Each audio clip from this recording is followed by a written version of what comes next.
Hello everyone, welcome to my channel Rakesh tutorial. আজ আমি দ্বাদশ শ্রেণীর তৃতীয় সেমিস্টারের ছায়া প্রকাশনী বইয়ের ইভিএস বা পরিবেশ বিদ্যা নিয়ে আলোচনা করব।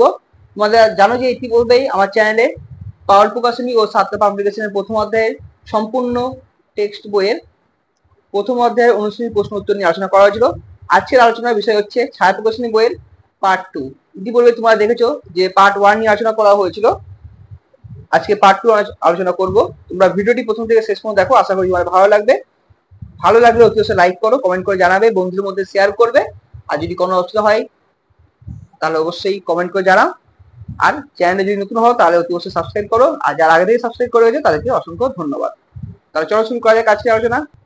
তোমাদের আগে এইগুলো আলোচনা করা হয়েছিল, এই যে 200 পর্যন্ত কোশ্চেন আলোচনা করা হয়েছিল।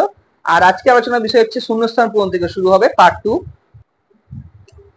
শূন্যস্থান পূরণে ফার্স্ট কোশ্চেন কি রয়েছে দেখে নাও। জীবকুলের সঙ্গে তার পরিবেশের সম্পর্কিত বা সম্পর্কজনিতই বিদ্যা হলো ইকোলজি। ড্যাশ হলো জীবগোষ্ঠীর বাসস্থান এবং পারিপার্শ্বিক পরিবেশ সম্পর্কিত আলোচনা বা পাঠ ইকোলজি। বিজ্ঞানী ইপি ওডাম ইকোলজিকে জীব বাস্তুবিদ্যা বা বায়োলজিক্যাল ইকোলজি নামে অভিহিত করেন। অ্যাকোয়ারিয়াম হলো মনুষ্য সৃষ্ট বাস্তুতন্ত্র। নেক্সট কোশ্চেন দেখো, জিন বিন্যাসের তারতম্যের প্রভাবে জীবের বাস্তুতন্ত্রে অভিযোজিত হওয়ার সম্পর্কিত চর্চা হলো জিন ইকোলজি। জীব হলো নিজস্ব সত্তা বিশিষ্ট বাস্তুতন্ত্রের ক্ষুদ্রতম একক। কোন নির্দিষ্ট স্থানে অবস্থিত বিভিন্ন প্রজাতির জীবের সমবায়কে বলা হয় জীব সম্প্রদায়। প্রচুর অ্যারেনকাইমা কলার উপস্থিতি দেখা যায় জলজ উদ্ভিদে। নেক্সট কোশ্চেন দেখো, ড্যাশ হলো অতীতে বসবাসকারী জীবেদের সাথে পরিবেশের সম্পর্কে চর্চা প্যালিও ইকোলজি। কর্কর খাদ্য হলো মৃতভোজী। বাস্তুতন্ত্রের সবুজ উদ্ভিদ হলো উৎপাদক। সবুজ উদ্ভিদ হলো জীবমণ্ডলের স্বভোজী উপাদান। খাদ্য শৃঙ্খলের সাংগঠনিক একক হলো পুষ্টি স্তর। বাস্তুতন্ত্রে ছত্রাক বিয়োজকের ভূমিকা পালন করে। বাস্তুতন্ত্রে শক্তির কোনো আবর্তন ঘটে না, এর প্রবাহ সর্বদা একমুখী। বাস্তুতন্ত্রে শক্তির প্রাথমিক উৎস হলো সূর্য। বাস্তুতন্ত্রের অন্তর্গত সমগ্র উদ্ভিদ গোষ্ঠীকে একত্রে বলা হয় ফ্লোরা।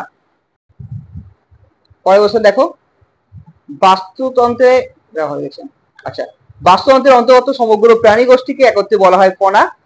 জলাশয়ের তলদেশে মাটিতে বসবাসকারী জীবকে ব্যান্থোস বলে। জলের গভীরে যেসব প্রাণী স্বাধীনভাবে সাঁতার কেটে বেড়াতে সক্ষম তাদের বলা হয় নেকটন। পরিবেশের সহজীব উদ্ভিদকে বলা হয় উৎপাদক। সজীব ও জড় উপাদানগুলি একত্রে প্রাকৃতিক পরিবেশ সৃষ্টি করে। একটি নির্দিষ্ট জলবায়ু প্রভাবিত বিশেষ বৈশিষ্ট্যযুক্ত জীব সম্প্রদায়কে বলা হয় বায়োম। একটি নির্দিষ্ট ভৌগোলিক পরিবেশে বসবাসকারী নির্দিষ্ট প্রজাতির জীবগোষ্ঠীকে জীব সংখ্যা বলে। জলের উপরিতলে ভাসমান ক্ষুদ্র ক্ষুদ্র জীবদের বলা হয় প্লাঙ্কটন। নিট প্রাথমিক উৎপাদনশীলতা শক্তি হলো সেই শক্তি যা উৎপাদকরা সূর্যের আলো থেকে ধারণ করে থাকে।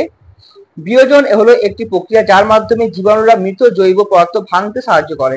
নেক্সট কোশ্চেন দেখো, একটি খাদ্য শৃঙ্খল হলো শক্তি প্রবাহের একটি চিত্র যা বাস্তুতন্ত্রের বিভিন্ন স্তরের মধ্যে শক্তির স্থানান্তর দেখায়। ল্যান্ডস্কেপ হলো একটি বায়োফিজিক্যাল পরিবেশ যা প্রাকৃতিক এবং মানব প্রক্রিয়ায় অংশ আংশিকভাবে পরিবর্তিত হয়। পৃথিবীকে বিভিন্ন অঞ্চলে ভাগ করে ইকোজোন অঞ্চল নির্ধারণ করা হয়। পৃথিবীর যাবতীয় সজীব উপাদান ও তাদের পরিবেশের সম্মিলিত রূপকে বলা হয় বায়োস্ফিয়ার। ল্যান্ডস্কেপ বাস্তু সংস্থার গুণগত মান নির্ভর করে ভূমির ব্যবহারের উপর। ইকোজোন হলো পৃথিবীর বৃহত্তম জৈব ভৌগোলিক অঞ্চল।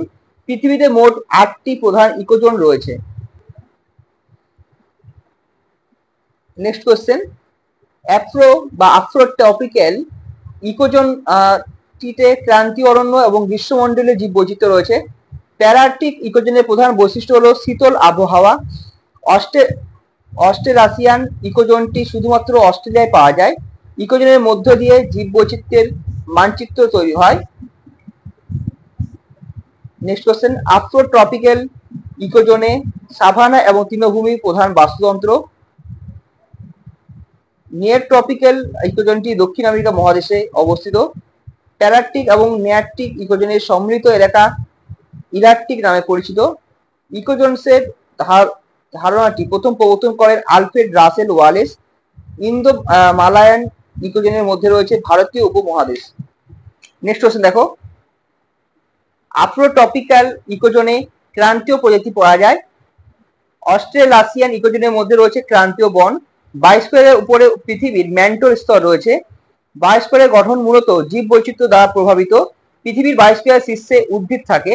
পৃথিবীর বায়োস্ফিয়ারের বিভিন্ন স্তরের মধ্যে বনভূমি সবচেয়ে বেশি জৈব বৈচিত্র্যপূর্ণ। পৃথিবীর বায়োস্ফিয়ারের মধ্যে দৃষ্টিবন স্তরটি আর্দ্রতম। নেক্সট কোশ্চেন, সিনোইকোলজি বা সিন ইকোলজি হলো একাধিক পরিবেশের মধ্যে সমস্ত প্রজাতির সম্পর্কের অধ্যয়ন। অটো ইকোলজির প্রধান লক্ষ্য হলো জীব এর পরিবেশের মধ্যে সম্পর্ক। অটো ইকোলজি একটি নির্দিষ্ট প্রজাতির সামাজিক গঠনের বা গঠন উপর নজর দেয়। তুন্দ্রা বায়োমে প্রধানত ঠান্ডা আবহাওয়া এবং অল্প পরিমাণ বৃষ্টিপাত থাকে। সাভানা বায়োমে প্রাথমিকভাবে গাছপালা, তৃণভূমি এবং অল্প কিছু গুল্ম পাওয়া যায়। নেক্সট কোশ্চেন, বৃষ্টিপাত বন বায়োমে প্রচুর পরিমাণে জলবায়ু পরিবর্তন এবং শীতল আবহাওয়া পাওয়া যায়। মরুভূমি বায়োমে গরম এবং শুষ্ক পরিবেশের বৈশিষ্ট্য দেখা যায়, যেখানে বৃষ্টিপাত খুব কম হয়। বৃষ্টিপাত অরণ্য বায়োমে উষ্ণমন্ডলীয় গাছপালা এবং প্রাণী জীবনের বৈচিত্র্য বেশি। নেক্সট কোশ্চেন, লেন্টিক ইকোসিস্টেমে মিষ্টি জলে জলাশয়, নদী, হ্রদ এবং পুকুর অন্তর্ভুক্ত থাকে।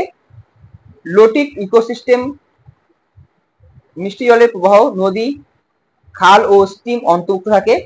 মরুভূমি ইকোসিস্টেমে গরম এবং শুষ্ক পরিবেশ থাকে, যেমন রেন ফরেস্ট বা সাভানা। মেরিন ইকোসিস্টেম জলের স্তর পরিবর্তন হয়, যেমন সমুদ্রের উপকূলীয় অঞ্চল। কৃষি ইকোসিস্টেমে পোল্ট্রি ও পশুপালনের মাধ্যমে মানুষ পরিবেশের উপর প্রভাব ফেলে। মেরিন ইকোসিস্টেমে বিশাল জলজ অঞ্চল যেমন সমুদ্র এবং হ্রদ অন্তর্ভুক্ত থাকে।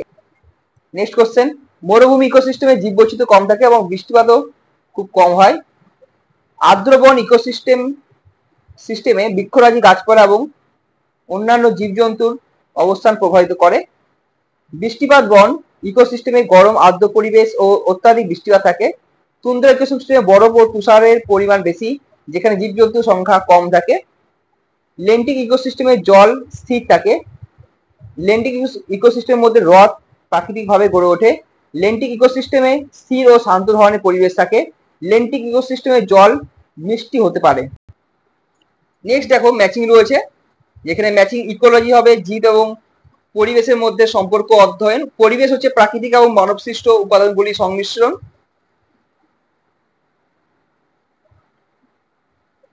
বাস্তুতন্ত্র হচ্ছে জীব এবং তাদের পরিবেশের মধ্যে শক্তি ও উপাদানের প্রবাহ।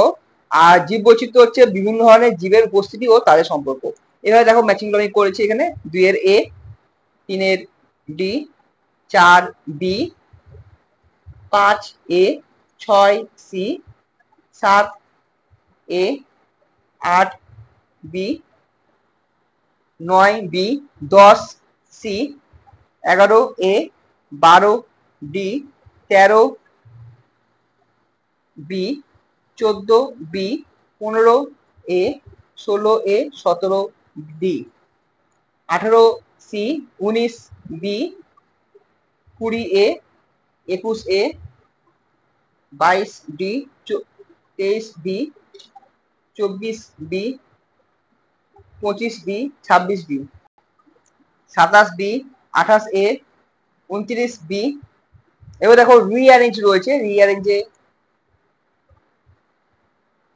প্রথমে সৌরশক্তি, তারপর উৎপাদক, তারপর উৎপাদককে খায় তৃণভোজী, তৃণভোজীকে খায় মাংসাশী। দেখো এইরকম টাইপের একটা কোশ্চেন তোমাদের হয়তো দিতে পারে, যেহেতু এটা এইচএস মডেল কোশ্চেনের মধ্যে রয়েছে। আবার দুইটা দেখো ঘাস থেকে গঙ্গা ফড়িং, তারপর হচ্ছে গিরগিটি, বাজ পাখি।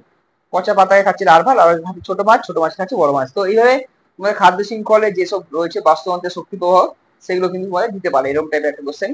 তো এগুলো মুখস্থ করে তো লাভ নেই, এগুলো বুঝে বুঝে তোমাদের করতে হবে। এগুলো দেখে নাও যে কোনটা কি অ্যান্সার রয়েছে, তারপর স্ক্রিনশট নিতে পারো